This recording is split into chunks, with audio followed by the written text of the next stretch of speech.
ஏர் இந்தியாவுடைய ஏர் ஹோஸ்டஸோடைய யூனிஃபார்ம் வந்து புதுசாக மாற்றிருக்காங்க. நம்மளுடைய இந்தியன் ட்ரெடிஷன் கல்ச்சர் ஒரு பக்கம் இருக்கணும், அதே டைமில் கொஞ்சம் வெஸ்டர்னைஸ்டாகவும் இருக்கணும் அப்படின்னு சொல்லிட்டு ஒரு யோசனையில் இருந்திருக்காங்க.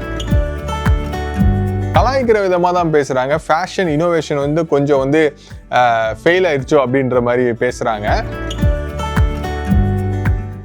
ஏர் இந்தியாவுடைய ஏர் ஹோஸ்டஸோடைய யூனிஃபார்ம் வந்து புதுசாக மாற்றிருக்காங்க.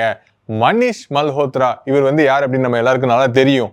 பாலிவுட் செலிபிரிட்டிஸ்க்கு காஸ்டியூம் டிசைனராக இருந்தவர், பெரிய பெரிய ஆட்களுக்கு எல்லாமே வந்து காஸ்டியூம் டிசைன் பண்ணவரை.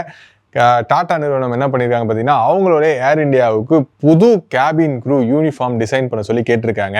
இதுக்கு முன்னாடி ஏர் இந்தியா யூனிஃபார்ம்னால எப்படி இருக்கும், அந்த ஒரு சாரீ கட்டியிருப்பாங்க, அதாவது கொஞ்சம் வந்து டேட்டடாக இருக்கும் இல்லையா, கொஞ்சம் பழைய காலத்து ஸ்டைல் மாதிரி இருக்கும். அது பார்க்கறதுக்கு அந்த அளவுக்கு இப்போ இருக்கக்கூடிய மற்ற ஏர்லைன்ஸ் கம்பேர் பண்ணும்போது அட்ராக்டிவாக இருக்காது.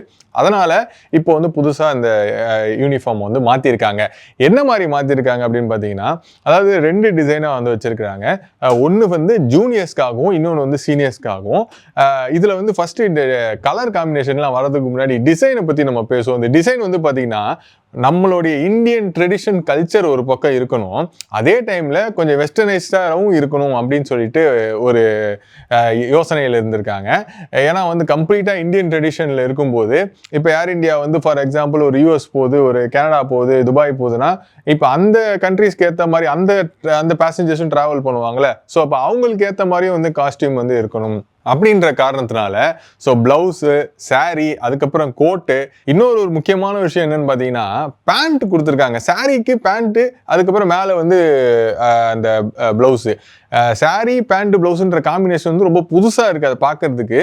நிறைய பேர் வந்து பார்த்திங்கன்னா சோஷியல் மீடியாவில் அதை பற்றி கொஞ்சம் கலாய்க்கிற விதமாக தான் பேசுகிறாங்க. ஃபேஷன் இனோவேஷன் வந்து கொஞ்சம் வந்து ஃபெயில் ஆயிடுச்சோ அப்படின்ற மாதிரி பேசுகிறாங்க. பட் அந்த காஸ்டியூமுக்கு பின்னாடி சில ப்ராக்டிகாலிட்டி விஷயமும் இருக்குது அப்படின்றது வந்து ஏர் இந்தியா சொல்கிறாங்க. என்ன ப்ராக்டிகாலிட்டி அந்த காஸ்டியூமுக்கு பின்னாடி இருக்குன்னா, சில பேருக்கு வந்து பேண்ட் போடுற மூலயமா சர்வ் பண்ணுறதுல வந்து கொஞ்சம் ஈஸியாக இருக்கும். அது மாதிரி எமர்ஜென்சி சுச்சுவேஷனில் வந்து கொஞ்சம் ஈஸியாக வந்து மூவ் பண்ணுறதுக்கு விமன்ஸால் வந்து கொஞ்சம் அவங்களுக்கு அந்த ஃப்ரீடம் இருக்கும். அப்படிங்கிறதுனால அந்த பேண்ட் டிசைன் வந்து கிரியேட் பண்ணியிருக்கிறாங்க. அவங்களுக்கு கம்ஃபர்டபுளாக இல்லை அப்படின்னா வந்து அந்த சாரியோடு சேர்த்து இன்னொரு ஒரு கவுன் மாதிரி வருது, ஸோ அதையும் வந்து அவங்க போட்டுக்கலாம். அது மட்டும் இல்லாமல் இதில் வந்து பார்த்திங்கன்னா சீனியர்ஸ்க்கு வந்து ஒரு மாதிரி டார்க் வயலட்லேருந்து ரெட் கலர் வரைக்கும் அப்படியே வந்து இந்த யூனிஃபார்ம் அப்படிங்கிறது இருக்குது. டார்க் வயலட் வந்து மெயின் தீமாகவும் ரெட் பார்டர்ஸ் வந்து கொடுத்துருக்காங்க.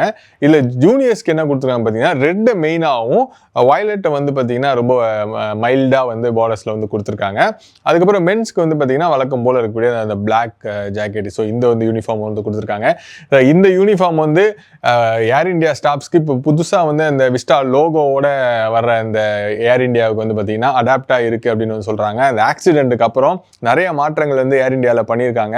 அதில் முக்கியமான ஒரு மாற்றமாக டக்குன்னு வந்து கேட்சியாக படக்கூடிய ஒரு மாற்றம்னு பார்த்தீங்கன்னா இந்த கேபின் க்ரூவோடைய யூனிஃபார்ம் தான். இந்த யூனிஃபார்ம் பார்க்குறதுக்கு எப்படி இருக்குது அப்படிங்கிறத நீங்கள் மறக்காமல் கமெண்ட் பண்ணுங்கள்.